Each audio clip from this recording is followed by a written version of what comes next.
his hand to midway up his forearm, the type of gloves favored by just two groups of people: pilots and shooters. My leave of absence was officially over.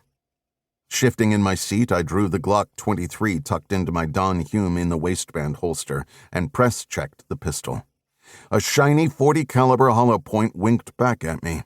Easing the slide forward, I set the pistol on the seat between my legs and considered what to do next. The signal turned green, and traffic heaved forward. Or at least most of it. Mr. Coexist did not. Instead, he rolled toward the intersection at a snail's pace, burning time until the light cycled yellow. Then he accelerated, surging through the juncture at the last moment. As his tiny car barreled beneath the now red traffic signal, he bade me farewell with a one-fingered salute. Behind me, the shooter eased through the intersection, nudging up to my bumper.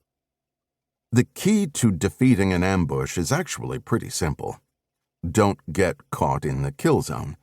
I didn't know where the shooter intended to initiate, but since lead had yet to start flying, the kill zone had to be somewhere in front of me, which meant I needed to act now.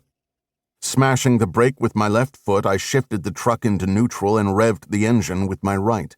As the RPM crept past 6,000, I tightened my seatbelt, locked the Glock under my right leg, and prepared to throw the transmission into reverse. And that was when a woman pushing a stroller stepped into the road. 2.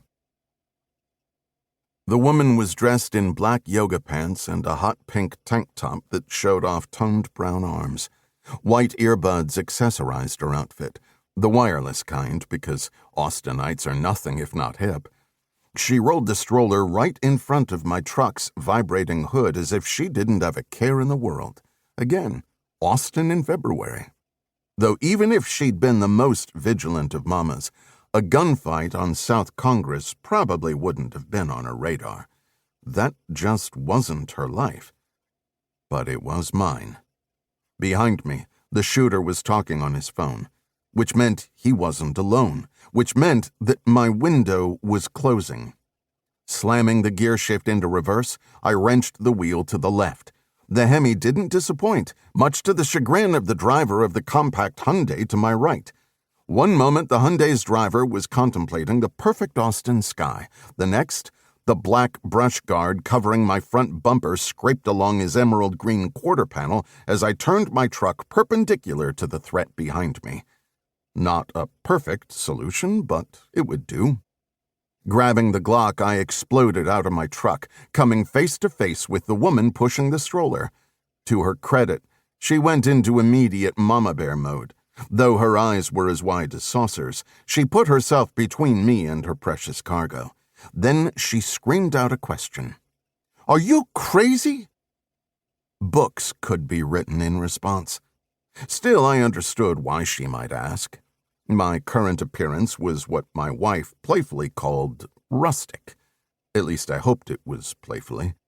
My hair was a bit on the shaggy side, and my face hadn't seen a razor for the better part of 3 days. My pearly snap shirt was ironed, my jeans clean, and my Ariat cowboy boots freshly polished. But there was still something about me that didn't sit right with the woman. Maybe it was that my broad shoulders and scarred knuckles were somehow at odds with my carefully cultivated ragamuffin appearance. Or maybe it was something else. Something more primal. Either way, I didn't have time for niceties. Grabbing the woman by her toned arm, I jerked her and her stroller toward the relative safety of my truck's front wheel well.